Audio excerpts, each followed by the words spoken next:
여러분 휴일 잘 보내셨습니까? 뉴스데스크 계속해서 대구 경북권 소식을 전해드리겠습니다. 오늘 낮 기온이 30도 안팎까지 오르면서 마치 여름이 된 듯 더웠는데요. 때이른 더위에 공원마다 나들이 객들이 넘쳐났고 수상 레포츠도 인기였습니다. 4월 마지막 휴일 표정을 조재한 기자가 보도합니다.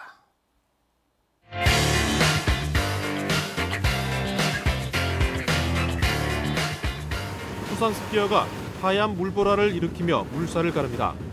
때이른 더위에 더욱 시원스러워 보입니다.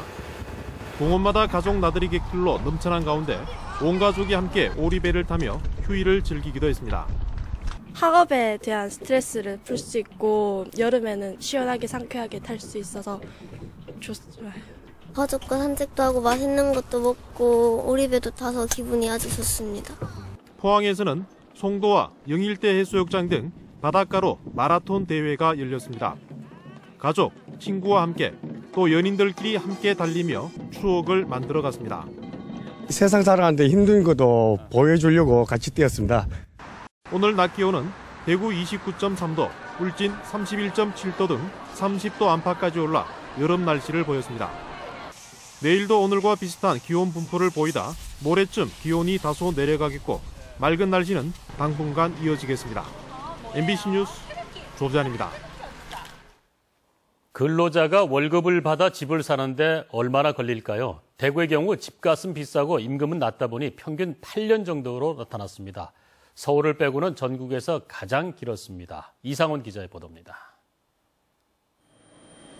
고용노동부와 부동산 114가 지난해 지역별 임금을 기준으로 전국 각 지역별로 중소형 아파트를 사거나 전세를 구하는 데 걸리는 기간을 알아봤습니다. 서울은 집을 사는 데는 11년, 전세는 8년 정도 걸려 전국에서 가장 길었습니다. 대구는 집을 사는데 8.17년, 전세는 6.32년으로 서울 다음으로 나타났는데 인천과 부산보다도 더 오래 걸리는 것으로 조사됐습니다. 대구는 최근 몇 년 동안 부동산 활황세를 타고 집값이 단기간에 많이 오른 데다 근로자 임금도 제주도에 이어 전국에서 두 번째로 낮기 때문입니다. 소득 수준에 비해 집값이 과다하게 오른 측면이 있는 만큼 조정도 있을 수 있어 저금리 기조에 편승한 묻지마 투자가 아닌 신중한 접근이 필요합니다.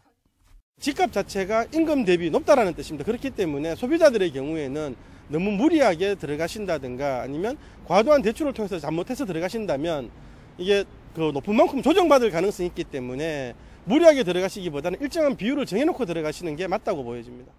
부동산 활황세 속에 집값은 치솟고 임금은 제자리를 맴돌면서 서민들의 내 집 마련은 갈수록 힘들어지고 상대적 박탈감도 커져가고 있습니다. MBC 뉴스 이상원입니다. 지난달 경북 지역의 주택 전월세 거래량이 작년에 비해서 5.3% 늘어난 것으로 나타났습니다. 국토교통부에 따르면 지난달 경북 지역 전월세 거래량은 4,301건으로 작년 3월보다 5.3%, 올해 2월보다는 21.6% 증가했습니다. 한편 올해 1분기 누계 거래량은 서울과 수도권을 중심으로 크게 늘어난 것과는 달리 경북 지역은 6% 감소해 대조를 보였습니다. 오늘 아침 8시 20분쯤 대구시 북구 침산동에서 59살 김모 씨가 몰던 시내버스가 중앙선을 넘어 건너편 인도에 있던 가로수를 들이받았습니다. 이 사고로 버스에 타고 있던 승객 5명과 길을 가던 70대 등 6명이 다쳤습니다. 경찰은 김 씨가 혈중 알코올 농도 0.048%로 처벌 기준 아래로 나타났지만 운전 중 식은땀이 나고 몸에 이상을 느꼈다는 진술을 했다며 승객 등을 상대로 정확한 사고 경위를 조사하고 있습니다.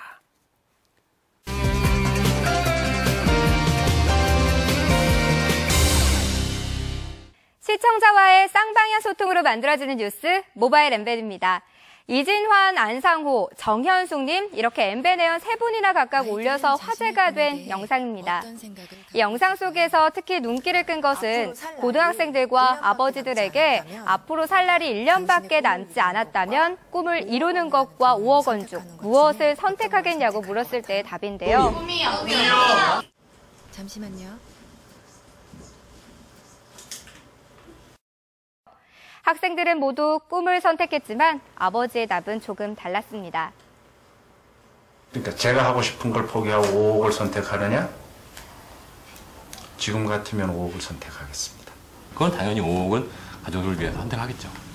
제가 앞으로 한번 일을 더 한다고 해서 현실적으로 5억을 벌어놓고 성준이한테 기여를 하고 간다는 보장이 있겠습니까?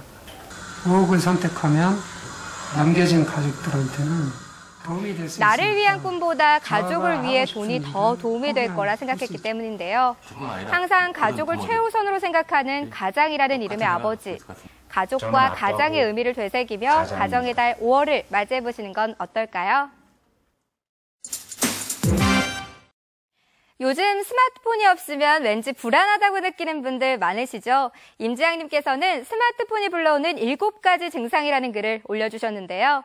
목이 앞으로 구부러지는 거북목 증후군부터 디지털 치매, 손목 터널 증후군 등이 있었는데요. 혹시 팝콘 브레인이라는 말은 들어보셨나요? 빠르고 강한 자극에 익숙해져 현실에서 주의력이 떨어지고 약한 반응에는 반응이 무뎌지는 현상인데요. 그 밖에도 유령 진동 증후군, 디지털 격리 증후군도 있었습니다. 스마트폰을 스마트하게 사용하는 생활 습관이 필요해 보이네요. 블루네거를 입고 한 가로수 아래 길이 약 5cm, 깊이 약 30cm의 싱크홀로 의심되는 구멍이 발견됐다는 소식을 김명수 님이 사진과 함께 엠벤에 올려주셨는데요. 이 글이 올라오자마자 한 회원님은 재빨리 구청에 접수됐다는 댓글을 달기도 했습니다. 접수 3일이 지난 현장은 어떻게 변했을까요? 엠벤이 직접 다녀왔습니다. 네, 저는 지금 블루네거리 현장에 나와 있는데요. 이곳 길 옆에는 아직도 손바닥만한 구멍이 그대로 남아있고 안쪽에는 쓰레기로 가득 차 있습니다. 이런 싱크홀 같은 경우가 좀 위험하고 비지빌해가지고 제가 언젠가는 저도 한번 이거 뭣도 모르고 가다가는 안 빠지겠나 싶어서 시민들의 불안을 해소시켜줄 발빠른 대처가 이루어지길 기대하겠습니다. 지난 20일 월요일은 장애인의 날이었죠. 그래서 이번 미니 여론조사에서는 장애인과 비장애인이 더불어 살아가기 위한 방안을 물어봤는데요. 가장 많은 분들이 캠페인과 교육을 통한 사회적 인식 개선이 필요하다고 답해주셨고 무조건 도와주기보다는 함께하기, 또 장애인 편의시설 개선이 그 뒤를 이었는데요. 앞으로 장애인을 위한 더 많은 일자리가 만들어지고 장애인과 비장애인들이 함께 더불어 살 수 있는 더욱 따뜻한 사회로 변화할 수 있길 기대해봅니다. 모바일 엠벤 이시정이었습니다. 경상북도 한의사회는 이달부터 선착순으로 구미시 보건소와 경주시 보건소에서 난임 여성들을 위한 한방치료 지원자를 모집하고 있습니다. 모집 인원은 33명으로 만 40세 미만이고 구미와 경주 지역 한의원에서 주 2회 이상 진료가 가능한 여성이면 누구나 신청할 수 있습니다. 올해 첫 대구 시민 원탁회의가 다음 달 11일 대구 학생문화센터에서 열립니다. 지난 1일 학계와 전문가, 시민단체, 공무원 등으로 구성돼 본격 출범한 시민원탁회의 운영위원회는 다음 달 열리는 첫 회의 주제를 시민이 만들어가는 대구축제로 정했다고 밝혔습니다. 이에 따라 시민 500명이 참가하는 원탁회의에서 대구 지역 축제의 문제점과 대표 축제의 방향성과 정체성을 토론하고 대응 방안의 의견을 제시하게 됩니다. 대구시는 이달 말까지 시민 원탁회의 참가자를 추가로 모집할 계획입니다. 대구시가 전문가로 구성된 행복민원 배심원제를 운영하기로 하고 다음 달부터 민원을 접수합니다. 행복민원 배심원제는 민원인과 행정기관이 한자리에서 공개 토론을 열고 중립적인 전문가 배심원이 조정과 중재를 담당하게 됩니다. 전문가 배심원단은 법률과 건축주택, 도시계획, 환경 등 9개 분야 35명의 전문가 집단에서 구성될 예정입니다.